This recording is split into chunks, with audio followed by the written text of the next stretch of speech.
ओम नमः शिवाय। आप सभी लोगों का हार्दिक अभिवादन है। आज हम लोग हमारी नक्षत्र सीरीज़ को आगे बढ़ाते हुए बात करेंगे विशाखा नक्षत्र के बारे में। इससे पहले हम लोग स्वाति नक्षत्र तक के बारे में बात कर चुके हैं। इस वीडियो में हम लोग बात करेंगे कि क्या है विशाखा नक्षत्र, किस प्रकार के होंगे नेटिव्स, क्या होगी उनमें विशेषताएं, क्या होगी उनमें कमियां, कैसा रहेगा उनका स्वास्थ्य, क्या होगा उनका लकी लेटर और लकी नंबर, और किन किन प्रोफेशंस में ये लोग अच्छे से कार्य करते हुए देखे जाते हैं या किन किन प्रोफेशंस को ये लोग चूज़ कर सकते हैं। और अंत में हम बात करेंगे कि अगर नक्षत्र निचले स्तर पे काम कर रहा है तो क्या क्या उपाय रेमेडीज़ की जा सकती है। जैसा कि हम लोग जानते हैं कि कहीं ना कहीं जो नक्षत्र है हमारी लाइफ में बहुत इम्पॉर्टेंट रोल प्ले करते हैं खुद को समझने में, लोगों को समझने में, और खुद को समझकर जो कमियां हैं हमारे में उसको दूर करने में ज़रूर नक्षत्र हेल्प करता ही करता है। तो आप लोग इस वीडियो को ज़रूर पूरा देखिएगा। हम बात करते हैं विशाखा नक्षत्र के बारे में। तो इसका जो विस्तार क्षेत्र है आकाशमंडल में वह है 20 डिग्री से लेके 3 डिग्री 20 मिनट का इसका क्षेत्र है, जिसमें 20 डिग्री से लेकर 30 डिग्री वाला जो क्षेत्र है, जो शुरुआती 3 चरण है वह आते हैं तुला राशि में, जिसके स्वामी बनते हैं शुक्रदेव। और जो चौथा पद या चौथा चरण है वह आता है वृश्चिक राशि में, जिसके स्वामी बनते हैं मंगल देवता। तो आप इस नक्षत्र में शुक्र और मंगल दोनों की ऊर्जा ज़रूर देख सकते हैं। और इस नक्षत्र के जो स्वामी है वह बृहस्पति, गुरुदेव बृहस्पति स्वयं है, जो कहीं ना कहीं हमारे जीवन में ज्ञान के कारक हैं, धर्म के पथ पर रहना सिखाते हैं हमें, धर्म पर अडिगता सिखाते हैं हमें। और इस नक्षत्र से जोड़कर अगर मैं देवताओं के बारे में बात करूं तो इस नक्षत्र से 2 देवताओं को जोड़कर देखा जाता है। एक है इंद्रदेव और एक है अग्निदेव। अगर हम इंद्रदेव की बात करें तो ये बताया गया है, ये कहा गया है कि इंद्रदेव माता अदिति के गर्भ में ज़्यादा समय तक रहे, इसलिए बेहद ही बलवान है, बेहद ही सामर्थ्यवान है। तो सब लोग जानते हैं कि इंद्रदेव के बारे में बहुत कुछ कहा गया है हमारे स्क्रिप्चर्स में। इंद्रदेव कहीं ना कहीं एक जो श्रेष्ठता है उसको दर्शाते हैं, एक जो पावर है, एक प्रतिष्ठा है उसको दिखाते हैं। और सभी देवताओं में सबसे पहले इंद्रदेव को कहा जाता है। और इंद्रदेव एक जो राजा है उसको दिखाते हैं। और जो इंद्र का मतलब है, शाब्दिक अर्थ है, वो यह है कि जो अपनी इंद्रियों पे विजय पाले, उसे भी हम लोग यहाँ जोड़कर देख सकते हैं। और इंद्रदेव के पास कहीं ना कहीं असीमित सामर्थ्य है, तो इस प्रकार की जो श्रेष्ठता है वो हम लोग इंद्रदेव से जोड़कर देख सकते हैं। और इंद्रदेव का एक दूसरा साइड भी है कहीं ना कहीं कि जब इंद्रदेव बहुत ज़्यादा भोग विलासिता में डूब जाते हैं तो फिर उनके जीवन में बहुत सारी दिक्कतें देखी जाती हैं। तो ये हम बात कर सकते हैं इंद्रदेव के बारे में, इस प्रकार से कह सकते हैं। और जो दूसरे देवता है वह अग्निदेव है। हम लोग जानते हैं कि अग्नि है बेहद ही पवित्रतम है, बहुत शालीन है, और अग्नि को जो पंच तत्व है उनमें सबसे श्रेष्ठ बताया गया है। और शायद इसीलिए अग्नि को साक्षी मानकर ही वचनों को स्थापित किया जाता है। तो हम समझ सकते हैं अग्नि कितनी पवित्रतम है, कितनी शालीनतम है। ये सब चीज़ें यहाँ पे हम जोड़कर देख सकते हैं। उसके अलावा ये भी है कि एक अग्नि का दूसरा रूप भी है कि जिस प्रकार से जब अग्नि बहुत विकराल हो जाती है तो किस प्रकार की चीज़ों को नष्ट कर देती है, तो वो हम जोड़ सकते हैं। इसके अलावा जो अग्नि है वो हमारी जो विल पावर है उसको दिखाती है, हमारा जो पैशन है उसको दिखाती है, और जो हमारी जो डाइजेस्टिंग पावर है, जो हमारी पाचन क्षमता है, उसको भी हम लोग अग्निदेव से जोड़कर देखते हैं। तो ये सब चीज़ें हम लोग जोड़ सकते हैं इस नक्षत्र के जातकों के साथ। अब हम बात करें कि जो विशाखा शब्द है इसका मतलब क्या है। तो इसका मतलब होता है विभिन्न शाखाएं, या जैसे हम कहते हैं ब्रांचेस, जो है एक फैलाव है, जो एक विस्तार है, उसको हम लोग जोड़कर देख सकते हैं विशाखा शब्द के साथ।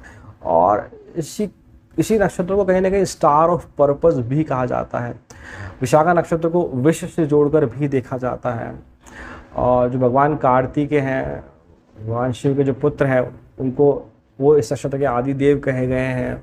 या हम कह सकते हैं कि जिस प्रकार से वह देवताओं की सेना के सेनापति थे, तो यहाँ कहीं ना कहीं जो जातक होंगे वो सूत्रधार हो सकते हैं। ये गुण उन लोगों में दिखा जाता है। और कार्तिकेय देव को हम साउथ इंडिया में मुरुगन देव के नाम से जानते हैं, तो उन्हें यहाँ पर हम लोग जोड़कर देख सकते हैं। एक और जो राधा रानी है, उनको भी इस नक्षत्र से जोड़कर देखा जाता है। और राधा रानी हम लोग जानते हैं कहीं ना कहीं ये जो एक समर्पण का भाव है, एक जो निस्वार्थ प्रेम है, उसे दिखाती है। तो ये सब चीज़ें हम लोग जोड़ सकते हैं इस नक्षत्र के साथ। अब हम बात करें इस नक्षत्र का जो चिन्ह है वह क्या बताता है या वह क्या है। तो इस नक्षत्र का जो पहला चिन्ह है वह एक, हम कह सकते हैं, एक सुनहरा द्वार है, एक गोल्डन गेट है, या जिसे हम विजय द्वार कहते हैं, वो बताता है। और हम जानते हैं कि ये विजय द्वार कहीं ना कहीं हमारे जीवन में जो हमने हार्ड वर्क किया है, जो मेहनत की, जो परिश्रम किया, उसमें जो फल है उसको भी हम इससे जोड़कर देख सकते हैं। और जैसा कि जब भी हम कोई चीज़ जीतते हैं, कोई चीज़ पा लेते हैं, तो उसके सापेक्ष में एक विजय द्वार बनाया जाता है। जैसे पुराने हम देखते हैं हमारे पास्ट में, तो वहाँ भी बहुत सारे राजा महाराजाओं ने इस प्रकार के विजय स्तंभ, विजय द्वार बनाए हैं। या अगर हम करंट इंडिया की बात करें, तो जो दिल्ली में इंडिया गेट है, वो भी कहीं ना कहीं दिखाता है कि किस प्रकार से हमारे जो देश के सैनिक हैं, जो उन्होंने अपनी शौर्यता का प्रदर्शन करते हुए एक विजय को प्राप्त किया है, उसे एक विजय द्वार के रूप में हम लोग दिखा रहे हैं। विजय द्वार को हम एक सेकंड दूसरे साइड से भी देख सकते हैं कि एक जो द्वार होता है, ये बताता है कि हमने जीवन में एक कर्म किया, फिर उस कर्म को करने के बाद हम दूसरे कर्म की तरफ आगे बढ़े, फिर तीसरे की तरफ आगे बढ़े। तो यही है कि हम एक द्वार से दूसरे द्वार, दूसरे से तीसरे द्वार आगे बढ़ते जा रहे हैं, और कहीं ना कहीं यही हमारा जीवन चक्र भी है। तो हम ये कह सकते हैं कि इस नक्षत्र के जातक होंगे, जो नेटिव्स होंगे, वो अपनी लाइफ में कुछ एक एम बनाएंगे, टारगेट सेट करेंगे, फिर उसे प्राप्त करेंगे, फिर वो वाला गेट कवर होगा, फिर वो अगले द्वार की तरफ बढ़ेंगे। तो इस प्रकार से जीवन चलता जाएगा। तो कहीं ना कहीं इन चीज़ों को हम लोग इस नक्षत्र के जातकों से जोड़कर देख सकते हैं कि वह लोग निरंतरता को दिखाता है कहीं ना कहीं द्वार, कि किस प्रकार से हमने पहला टारगेट अचीव किया, फिर सेकंड टारगेट की तरफ बढ़े, थर्ड की तरफ बढ़े। जो एक जो कर्मशीलता है, उसको हम लोग विजय द्वार से जोड़कर देख सकते हैं। और जो दूसरा चिन्ह है इस नक्षत्र का, वो है पॉटर्स व्हील। जो कुम्हार के पास जो होता है, जिससे वो घड़ा बनाता है, जो पहिया या जो व्हील है, उसको हम लोग इससे जोड़कर देख पाते हैं। तो आप ऐसा समझिए कि किस प्रकार से कुम्हार उसकी सहायता से उस मिट्टी को आकार देता है। तो ये जो नेटिव्स होंगे, इनमें भी कहीं ना कहीं एक कैपेबिलिटी होगी कि ये अपनी बातों से चीज़ों को सुधार सकते हैं, मैनिपुलेट करते हुए देखे जा सकते हैं। इन चीज़ों को हम यहाँ जोड़ सकते हैं। इसके अलावा जो व्हील है, जो पॉटर्स व्हील है या जो पहिया है, वो कहीं ना कहीं डेवलपमेंट को दिखाता है हमारे जीवन में, जो ग्रोथ है उसको दिखाता है हमारे जीवन में, आगे बढ़ने का जो एक भाव है उसको दिखाता है, हमारी लाइफ में जो फोकस है उसको दिखाता है। तो हम मान सकते हैं ये लोग अपनी लाइफ में कहीं ना कहीं, ये लोग अपनी लाइफ में जो नेटिव्स हैं बहुत ज़्यादा ग्रोथ ओरिएंटेड होंगे। They are moving toward development, they are much focused in their life. तो ये सारी क्वालिटीज़ हम लोग यहाँ पे जोड़कर देख सकते हैं, जो ये चिन्ह दर्शाते हैं। तो आगे हम बात करते हैं इस नक्षत्र से जुड़े जातकों के गुण स्वभाव के बारे में। तो जैसे कि इस नक्षत्र में ही कहीं ना कहीं जो सूर्य देवता है वो आकर नीच के होते हैं, कमज़ोर हो जाते हैं, और शनिदेव यहाँ पर उच्च के होते हैं, एग्जॉल्टेड होते हैं। तो आप ये समझ सकते हैं कि दो डिफरेंट एनर्जीज़ हैं, सूर्यदेव और शनिदेव, दो विरोधाभासी गुण हैं यहाँ पे। तो हम ये कह सकते हैं कि जो जातक हैं कहीं ना कहीं जीवन में जानते हैं कि किस प्रकार से शून्य से लेकर अनंत की तरफ बढ़ना है लाइफ में, या हम कहें कि किस प्रकार से धरातल पर रहकर आगे बढ़ना है जीवन में। और ये कह सकते हैं कि ये लोग सब जानते हैं कि क्या सही है, क्या गलत है। तो इस प्रकार ये क्वालिटीज़ हम लोग यहाँ पर जोड़कर देख सकते हैं। ये जानते हैं जीवन में कैसे आगे बढ़ना है, किस तरफ जाना है, सही गलत ये लोग कहीं ना कहीं पहचानते हैं अपनी लाइफ में। अब चूंकि यहाँ शनिदेव उच्च के हैं, तो आप मान के चलिए कि एक जो हार्ड वर्किंग क्वालिटी है वो इन लोगों में देखने को मिलती है। ये लोग अपनी लाइफ में बहुत ज़्यादा फोकस्ड होते हैं। यहाँ जो शनिदेव जो उच्च है, यहाँ पे कहीं ना कहीं वो एज अ ड्राइविंग फोर्स इन लोगों के लिए काम करते हुए देखे जाते हैं। हाँ, आप कहीं ना कहीं ये लोग जीवन में प्रभावशाली होते हैं, खुद को अच्छा दिखाना, वांट टू लुक गुड जिसे हम कहते हैं, अच्छे कपड़े पहनना, और ये चीज़ें यहाँ पे हम जोड़ सकते हैं। और एक जो इनका जो थॉट प्रोसेस है वो कहीं ना कहीं बहुत ब्रॉड होता है, जिसे हम कहते हैं कि जो उनका एक स्ट्रॉन्ग विज़न होता है इन लोगों के पास। हाँ, ये ज़रूर है कि कहीं ना कहीं ये लोग रहस्यमय होते हैं, या हम कहते हैं सीक्रेटिव होते हैं, बिकॉज इस नक्षत्र का जो आखिरी पद है वो वृश्चिक राशि में आता है, और वृश्चिक राशि कहीं ना कहीं जो कालपुरुषी कुंडली में 8वें भाव को दर्शाती है। तो ये कह सकते हैं हम लोग। हाँ, बेहद ही ये लोग अपनी लाइफ में दृढ़ निश्चयी होते हैं, या आप ये भी कह सकते हो कि एक जो हॉक आई विज़न होता है, जिस प्रकार से जो चील है वो उसका जो वो जिस तरह टारगेट पर अटैक करती है, उस तरह का विज़न इन लोगों का होता है, हम कह सकते हैं। हाँ, बेहद सामर्थ्यवान होते हैं, इंद्रदेव खुद यहाँ जुड़े हैं, जीवन में कुछ पाना ज़रूर चाहते हैं, want to achieve something in the life, ये हम कह सकते हैं। हाँ, बेहद ही मिलनसार होते हैं यहाँ पर ये लोग। आप इनसे मिलेंगे तो बहुत प्रेम पूर्वक आपसे बात करते हुए देखे जाएंगे ये लोग। और इस नक्षत्र में आप समझिए कि जो नक्षत्र स्वामी है वह बृहस्पति स्वयं है, और शुक्रदेव का यहाँ रोल है। तो शुक्रदेव और जो जो गुरु बृहस्पति है उनकी जो ऊर्जा है उसका ज़रूर यहाँ पर रिजल्ट देखने को मिलता है। हम कह सकते हैं कि ये लोग ज्ञानवान होते हैं, कहीं ना कहीं एक हायर नॉलेज की तरफ जाने की कोशिश करते हैं, या जिसे हम कहते हैं कि कहीं ना कहीं इनके पास वी ऑल्सो डू से they having the branches of knowledge. आप इनसे बहुत सारे टॉपिक्स पर बात कर सकते हो। हायर लर्निंग की तरफ जाना, प्रभु में विश्वास ज़रूर होता है इन लोगों को। पर आप ये भी समझिए कहीं ना कहीं जो जुपिटर और जो वीनस है, गुरु शुक्र और जो गुरुदेव बृहस्पति है, दोनों ऑपोजिट एनर्जीज भी हैं। तो और हम ये भी जानते हैं शुक्रदेव के पास मृत संजीवनी विद्या भी है, और वो दैत्यों के गुरु है। तो फिर कहीं ना कहीं लाइफ में ये लोग टैक्टिक्स जिसे हम कहते हैं, डिप्लोमेसी जिसे हम कहते हैं, ये सब इन लोगों के पास ज़रूर होती हुई देखी जाती है। लाइफ में ये लोग ज़रूर, जैसे मैंने कहा कि फोकस है कहीं ना कहीं, जो एक वो पहिया भी सिग्निफाई करता है, शनिदेव भी उसके कहीं ना कहीं कारक है यहाँ पे। हाँ, डिटरमाइंड होते हैं अपनी लाइफ में। ये लोग जानते हैं किस प्रकार से चीज़ों को कंट्रोल किया जाता है अपनी चारों तरफ। तो फिर चीज़ों को कंट्रोल करना, मैनिपुलेट करना, या हम कह सकते हैं कि फिर अलग अलग तरीके लगाना, जीवन में आगे बढ़ना, और वो फिर सब कुछ चीज़ें करते हुए देखे जा सकते हैं।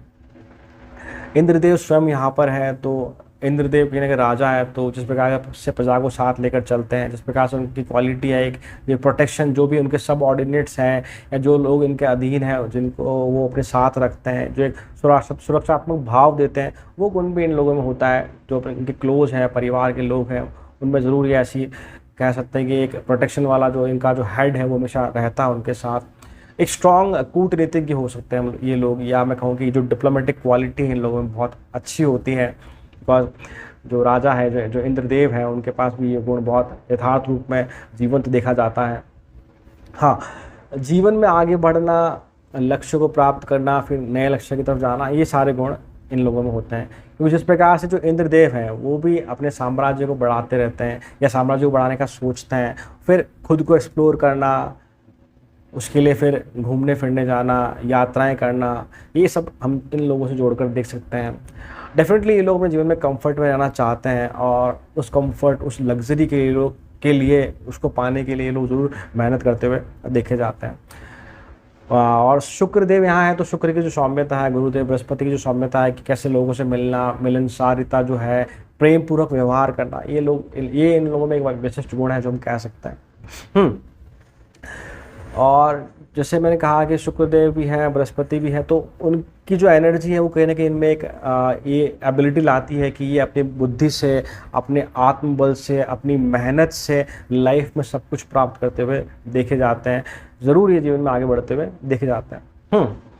एक सबसे इम्पॉर्टेंट चीज़ जो कहीं ना कहीं मैं कह सकता हूँ कि ये जो नक्षत्र है, विशाखा नक्षत्र, ये ज्येष्ठा नक्षत्र और कृतिका का नक्षत्र का एक मिला जुला रूप है। क्योंकि कृतिका नक्षत्र से हम लोग अग्निदेव को जोड़ते हैं, और ज्येष्ठा नक्षत्र के जो स्वामी हैं वह या देवता है वह स्वयं इंद्रदेव हैं। तो उन दोनों की जो मिक्स्ड क्वालिटीज़ यहाँ पे हम कह सकते हैं कि एक जो अग्नि की तीक्ष्णता है जो कि कृतिका नक्षत्र के पास है, और ज्येष्ठा की जो बुद्धिमत्ता है, वो दोनों मिला के हम लोग यहाँ कह सकते हैं कि एक तीक्ष्ण बुद्धिमत्ता जो बनती है, जो एक हार्ड डिप्लोमेटिक साइड भी है, वो इन लोगों से हम लोग जोड़ सकते हैं। तो ये जीवन में उसकी सहायता से सब कुछ पाते हुए देखे जा सकते हैं। हाँ, एक और विशिष्ट गुण कि ये लोग अपने आसपास के वातावरण को हमेशा हम कहते हैं कि एक हेल्दी वातावरण, जिसको हम हेल्दी एटमॉस्फेयर बोलते हैं, चिल एटमॉस्फेयर जो होता है वो रखते हैं। आप एक जो लाइट मूडेड लोग होते हैं, आप उनसे जोड़कर इनको देख सकते हैं। कहीं खुश रहना, एन्जॉयमेंट, ये लोगों को कहीं ना कहीं ज़रूर पसंद होता है। एक और क्वालिटी की इन लोगों में एक वाक कुशलता, जैसे एक इफेक्टिव कम्युनिकेशन स्किल इन लोगों के पास बहुत होती है। या जैसे मैंने पहले भी कहा कि एक जैसे जिस प्रकार से कुम्हार मिट्टी को आकार देता है, तो ये अपनी वाणी से बहुत कुछ कर सकते हैं, चाहे वो मैनिपुलेशन हो पॉजिटिव डायरेक्शन में या नेगेटिव डायरेक्शन में। तो ये चीज़ें हम इस नक्षत्र से जोड़कर देख सकते हैं। ये नक्षत्र कहीं ना कहीं सतोगुणी नक्षत्र है कि गुरुदेव शुक्र और गुरुदेव बृहस्पति दोनों यहाँ पर हैं। और राक्षस गण है क्योंकि कई बार जीवन में ये लोग ऑब्सेसिव हो सकते हैं या शॉर्टकट की तरफ जाते हुए देखे जा सकते हैं। एक प्रसंग है इसका इस प्रकार से, जो माइथोलॉजी में इसको जोड़ा गया है इस नक्षत्र से, कि भगवान श्री कृष्ण और इंद्रदेव का प्रसंग है वो, कि जब भगवान श्री कृष्ण जब बाल्यकाल अवस्था में थे तो उस दौरान उन्होंने देखा कि नंद बाबा और जो गांव के सभी लोग हैं वो पूजा आराधना में लगे हुए हैं। वो पूजा आराधना कर रहे हैं, इंद्रदेव की पूजा आराधना कर रहे हैं कि कैसे उनको प्रसन्न करके बारिश की जाए, वर्षा की जाए या अच्छी वर्षा की कामना कर रहे हैं। और जहाँ भगवान श्री कृष्ण है वो कहीं ना कहीं कर्म में विश्वास करने वाले हैं, या जो कर्म को जो प्राथमिकता देते हैं, भगवान श्री कृष्ण को हम लोग कर्म से जोड़कर देखते हैं। तो वो फिर कहते हैं अपने पिता को कि गांव वाले लोगों को कहते हैं कि आप ये क्यों कर रहे हो, इससे अच्छा तो आप मेहनत करो, आप जो है फसल उसको बोहो, उस पर काम करो, आप हार्ड वर्क करो, जो चीज़ आपके हाथ में आप उस पर करो, बजाय कि आप भगवान की या इंद्रदेव की पूजा करें। फिर गांव के सभी लोग उनकी बात को मान जाते हैं और फिर वो इंद्रदेव की पूजा ना करके अपने खेतों में ज़्यादा अपना ध्यान लगाते हुए कार्य करते हुए देखे जाते हैं। फिर इंद्रदेव को जब ये बात मालूम पड़ती है तो वो फिर नाराज़ हो जाते हैं, गुस्सा हो जाते हैं, और फिर वो बहुत ज़्यादा फिर कहते हैं कि जो अति वर्षा होती है वहाँ पर फिर बाढ़ जैसी स्थिति हो जाती है। और फिर उसके बाद भगवान श्री कृष्ण सबको बचाने के लिए जो गोवर्धन पर्वत है उसको अपनी उंगली पे उठा लेते हैं। फिर अंत में कहीं ना कहीं आकर इंद्रदेव को फिर झुकना पड़ता है, उनको मानना पड़ता है कि जो श्री कृष्ण है वही सत्य है। तो ये हम लोग यहाँ जोड़ सकते हैं इन जातकों के साथ भी कि कहीं ना कहीं जीवन में जो एक इंद्र शब्द है कि किस प्रकार से इंद्रियों पे विजय पाना है, उसकी तरफ आगे बढ़ना है, झुकना कैसे है, वो इनको जरूर सीखना पड़ेगा अपने जीवन में। अब हम आगे कह सकते हैं, अगर मैं बात करूँ नकारात्मक पक्ष के बारे में, तो वो ये हो सकता है कि जीवन में काफ़ी कुछ पाने के बाद भी, जैसे मैंने कहा कि लोग फोकस्ड होते हैं, टारगेट ओरिएंटेड होते हैं, जीवन में बहुत कुछ पाने के बाद भी कहीं ना कहीं इन लोगों में एक लैक ऑफ सेटिस्फेक्शन होता है, या जो एक संतुष्टि है वो इन लोगों में कहीं नहीं आ पाती। बिकॉज आप ये भी मानिए कि इसी नक्षत्र में के जो 3 डिग्री है, अंतिम 3 डिग्री है, या मैं कहूँ कि वृश्चिक राशि में जो 3 डिग्री तक चंद्रमा है वो कमज़ोर होते हैं, नीच के होते हैं। तो कहीं ना कहीं इनके जीवन में एक जो लैक ऑफ सेटिस्फेक्शन है वो ज़रूर मिसिंग हो सकता है, या ये बहुत कुछ पा भी लें, मेहनत करें, चीज़ों को अचीव कर लें, पर एक जो सेटिस्फेक्शन या जो संतुष्टि वाला भाव है वो ज़रूर यहाँ थोड़ा मिस हो सकता है। देखो, इन लोगों के पास बहुत सारी क्वालिटीज़ हैं, अनडाउटेडली नक्षत्र बहुत सारी आपके को क्वालिटीज़ देता है, पर आपको ये भी समझना होगा कहीं ना कहीं कि ये नक्षत्र एक जो आध्यात्म है, जो एक जैसे हम कहते हैं स्पिरिचुअलिटी जो है, एक जो ट्रू रेवोल्यूशन जो है उसका बिंदु भी है ये नक्षत्र। इस नक्षत्र को आध्यात्म का बिंदु से भी जोड़कर देखते हैं। तो इनको कहीं ना कहीं पहचानना होगा, समझना होगा, अपने आप को प्रभु की तरफ ले जाना होगा। और फिर जो लोग विकसित हैं पहले से इस नक्षत्र के, जो लोग अपने आप को डिफाइन कर चुके हैं, तो फिर उनके लिए तो इस नक्षत्र के जो पॉजिटिव पॉइंट्स सारे वही काम कर रहे हैं। पर जो लोग विकसित नहीं हैं, या अपने आप को विकसित नहीं कर रहे हैं, या होना नहीं चाहते, या वास्तविकता में जाना नहीं चाहते, फिर उन लोगों के लिए ये जो इंद्र वाली जो कंडीशन है कि भाई उन्हें फिर इस प्रकार से जीवन में कुछ जो कहते हैं कि जो इंद्रदेव ज़्यादा भोग विलासिता में डूब जाते हैं, तो फिर उनके जीवन में किस प्रकार से एक ऊपर नीचे वाली स्थिति बन जाती है, और फिर वो अलग अलग देवताओं के पास जाते हैं आश्रय के लिए, शरण के लिए, जब उनसे उनका स्वर्गलोक छिन जाता है। तो ये चीज़ें हम लोग यहाँ पर जोड़कर देख सकते हैं। देखो, आप ये समझिए, ये नक्षत्र बहुत विशिष्ट है क्योंकि जो गौतम बुद्ध है, भगवान गौतम बुद्ध जो है, उनका चंद्रमा भी इसी नक्षत्र में है। नेल्सन मंडेला है, उनका चंद्रमा भी इसी नक्षत्र में है। तो आप समझ सकते हैं कि वो लोग कितने विकसित लोग थे, कि किस प्रकार से उन्होंने लोगों की मदद करी, अपने से आगे आकर समाज से तरफ आगे बढ़े। वो जान गए कि इस नक्षत्र का वास्तविक अर्थ क्या है, कि हमें प्रभु की तरफ जाना है, हमें खुद को उन कार्यों में संलग्न करना है। तो ये चीज़ हम लोग जोड़ सकते हैं कि अगर विकसित हो जाते हैं व्यक्ति, इस नक्षत्र के प्रभु की तरफ जुड़ जाते हैं, तो जीवन बहुत अच्छा है, और ख़ासकर जो सेकंड हाफ है वो बहुत अच्छा जाता है। हाँ, उसी तरह से अलेक्जेंडर द ग्रेट जो थे, और जो नेपोलियन बोनापार्ट थे, उनका चंद्रमा भी इसी नक्षत्र में था। तो उनमें आप देख पाएंगे फिर जीवन में कि सब कुछ पा लेना, सब कुछ पाना, अपने साम्राज्य का विस्तार करते जाना, ये सारे गुण वहाँ देखे जाते हैं। पर फिर अंत में कहीं ना कहीं हार के वो भी कहीं ना कहीं प्रभु की तरफ मुड़ते हुए या एक जो पछतावा है उसकी तरफ मुड़ते हुए देखे जाते हैं। तो ये चीज़ें हम लोग यहाँ पर जोड़कर देख सकते हैं इस नक्षत्र के साथ। आगे हम बात करें तो ये कि कहीं ना कहीं लोग बहुत ज़्यादा गोल ओरिएंटेड होते हैं, तो उसकी वजह से भी लाइफ में कहीं ना कहीं हम कह सकते हैं कि एक लैक ऑफ पीस वाली कंडीशन आ जाती है। या कई बार जो मैंने ऑब्जर्व किया है कि जो मैरिज लाइफ है शुरुआती सालों में कहीं ना कहीं वो भी थोड़ी सी अच्छी उतनी नहीं देखी जाती है। जीवन में कई बार ईर्ष्या बहुत बढ़ जाती है, जो जेलसी फैक्टर है वो बहुत ज़्यादा बढ़ जाता है कि कहीं ना कहीं बिकॉज चंद्रमा मैंने कहा कि वृश्चिक राशि में 3 डिग्री पे आकर नीच का भी होता है। तो आप ये कह सकते हैं कि फिर इनको ऐसा लगता होगा कि ये सोचते होंगे कहीं ना कहीं कि मेरा कलीग तो आगे निकल गया या फिर मैं वहीं रह गया, या जो होता है ना कि एक ईर्ष्या वाला भाव वो कहीं ना कहीं बढ़ सकता है कि उसे ये मिल गया मुझे ये नहीं मिला, ये कंडीशन यहाँ हो सकती है। या जिसे हम कहते हैं कि दूसरों की थाली में ज़्यादा घी दिखना, वो शायद यहाँ फिट बैठेगी मेरी बात। जिसे हम कहते हैं grass looks green on the other side, वो चीज़ हम यहाँ जोड़ सकते हैं। कई बार ये लोग लाइफ में सब कुछ पा लेते हैं, फिर कहीं ना कहीं फिर अहंकार बढ़ सकता है इन लोगों में, बिकॉज जो सूर्य देव है वो यहीं आकर नीच के भी होते हैं, तो ये हम कह सकते हैं। या कई बार लक्ष्य की प्राप्ति में थोड़ा डिले हो जाता है, बिकॉज शनिदेव का भी यहाँ रोल है, तो फिर लाइफ में थोड़ा फ्रस्ट्रेशन जरूर बढ़ता हुआ देखा जाता है। देखो इन लोगों को कहीं ना कहीं अपने जीवन के अंदर जो तीक्ष्ण भाव है उसे ज़रूर कंट्रोल करना होगा, और जो शुक्र की सौम्यता है उसको ज़रूर आगे लाना होगा, अपनी इच्छाओं को थोड़ा ज़रूर कंट्रोल करना सीखना होगा। तभी जो इस नक्षत्र के जो देवता है जो कि एक इंद्र जो है, जो उन इंद्र का जो शाब्दिक अर्थ है उसे आप लोग अपने जीवन में उतार पाएंगे। तो ये सब बातें हम लोग इस नक्षत्र से जोड़कर देख सकते हैं। आगे हम बात करें कि ये जहाँ तक किस किस प्रोफेशन में जा सकते हैं या किन किन प्रोफेशन में लोग अच्छे करते हुए देखे जाते हैं। जैसे कि यहाँ पे इंद्रदेव का प्रभाव है, तो ये बहुत से डिप्लोमेट्स हो सकते हैं, बहुत अच्छा कर सकते हैं किसी भी एडमिनिस्ट्रेशन फील्ड में ये लोग। और हम कहें कि कहीं ना कहीं एंटरटेनमेंट इंडस्ट्री हो गई, आर्ट कल्चर जो कि शुक्रदेव का डोमेन है, वहाँ ये लोग अच्छे करते हुए दिखाते हैं। हाँ, ये लोग बहुत अच्छे मैनेजर्स होते हैं। ये लोग ये जानते हैं कि कैसे अपने सब ऑर्डिनेट्स को मैनेज करना है, कंट्रोल करना है या उनको लेके आगे बढ़ना, तो ये अच्छे मैनेजर्स हो सकते हैं।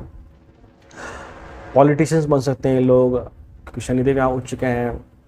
अच्छे काउंसलर्स होते हैं, अच्छे एडवाइज़र होते हैं ये लोग, बिकॉज शुक्रदेव और बृहस्पति देव दोनों यहाँ पर हैं। हाँ, ये लोग बहुत अच्छे शिक्षक हो सकते हैं, और शिक्षक भी इस प्रकार से कि जो प्रैक्टिकल ओरिएंटेड जो टीचर्स होते हैं उस प्रकार के जो अपने स्टूडेंट्स को जो बेसिक लाइफ लेसन्स है वो देते हुए देखे जाते हैं। या कोई भी ऐसा कार्य जो अग्नि से संबंधित हो, ये लोग बहुत अच्छे से कर सकते हैं या उस क्षेत्र में लोग जा सकते हैं। अब हम बात करें इस नक्षत्र के जातकों के हेल्थ के बारे में, तो जनरली इनकी हेल्थ अच्छी ही होती है, बट कहीं ना कहीं हम कह सकते हैं कि जो स्टमक रिगार्डिंग प्रॉब्लम है या जो डाइजेस्टिव प्रॉब्लम है वो हो सकती है, अस्थमा हो सकता है इन लोगों को, या किडनी प्रॉब्लम से ये थोड़ी बहुत देखी जा सकती है। अब हम बात करेंगे इस नक्षत्र में कौन से कार्य कर सकते हैं हम लोग। तो कोई भी एग्रेसिव कार्य है, कोई भी वॉर लाइक एक्टिविटी है वो आप कर सकते हैं। कोई भी रेजोल्यूशन लेना हो कर सकते हैं आप, कोई भी रेवोल्यूशन लेना हो, कोई भी पार्टी हो गई या घूमने फिरने जाना हो, इस प्रकार की चीज़ें हम लोग इस नक्षत्र में कर सकते हैं। और इस नक्षत्र में क्या नहीं करें, तो विवाह हो गया, वो इस नक्षत्र में शुभ नहीं माना जाता। या हम कहें कि जो लंबी यात्राएं हैं, जो लॉन्ग ट्रैवलिंग है वो शुभ नहीं मानी जाती। या किसी भी कार्य को इनिशिएट करना, स्टार्ट करना, वो कहीं ना कहीं इस नक्षत्र में शुभ नहीं माना जाता। अब हम बात करते हैं इस नक्षत्र का जो लकी लेटर है, लकी नंबर है वो क्या है। तो जो लकी नंबर है वो है 3। जैसा कि आपको मैं हर वीडियो में बताता हूँ कि लकी नंबर से मतलब मेरा है, आप कोई गाड़ी खरीदते हैं, कोई बंगलो खरीदते हैं, कोई प्लॉट खरीदते हैं, तो कोशिश करें कि उसका जो सम है वो 3 हो, तो वो आपके लिए हेल्पफुल होगा। और लकी लेटर है यहाँ पे V एंड Z, मतलब कि अगर आप कोई प्रतिष्ठान खोलते हैं, कोई आपका बिजनेस स्टार्ट करते हैं, कोई अपनी एजेंसी खोलते हैं, फर्म खोलते हैं, कोई दुकान खोलते हैं, तो कोशिश करें कि आप उसकी स्टार्टिंग या उसका नाम V या Z से रखें, तो वो आपके लिए बेहद शुभकारी होगा। अब हम बात करें कि अगर नक्षत्र निचले स्तर पर कार्य कर रहा है तो किस प्रकार के उपाय किए जा सकते हैं। तो आप जब भी महीने में स्वाति नक्षत्र आता है, जो कि इससे पिछला नक्षत्र है और इस नक्षत्र से 27वां है, तो उस दौरान आप भगवान शिव का अभिषेक करें, क्योंकि जो 27वां नक्षत्र होता है वह अभिषेक नक्षत्र कहलाता है। तो आप भगवान शिव का अभिषेक करें उस दिन, तो बेहद आपके जीवन में शुभकारी परिणाम देखने को मिलेंगे। आप राधा कृष्ण की पूजा कर सकते हैं आप यहाँ पे, और जो कार्तिकेय देव हैं जो कि इस नक्षत्र के आदि देव हैं, जो कि भगवान शिव के पुत्र हैं, आप उनकी आराधना करें तो भी आपके जीवन में चीज़ें अच्छी होती हुई ज़रूर देखी जाएगी। और एक जो नाग केसर का जो वृक्ष होता है उसे अपने घर में या जब भी आसपास कहीं हो आप उसकी पूजा आराधना करें या उसे घर में लगाएं तो चीज़ें बहुत शुभकारी होंगी। तो ये सारी जानकारी हम लोग इस नक्षत्र से जोड़कर देख सकते हैं। तो आशा करता हूँ आपको ये वीडियो पसंद आया होगा। वीडियो को लाइक करें, चैनल को सब्सक्राइब करें, नोटिफिकेशन बेल को ज़रूर पुश कर दें। Thank you so much. ओम नमः शिवाय।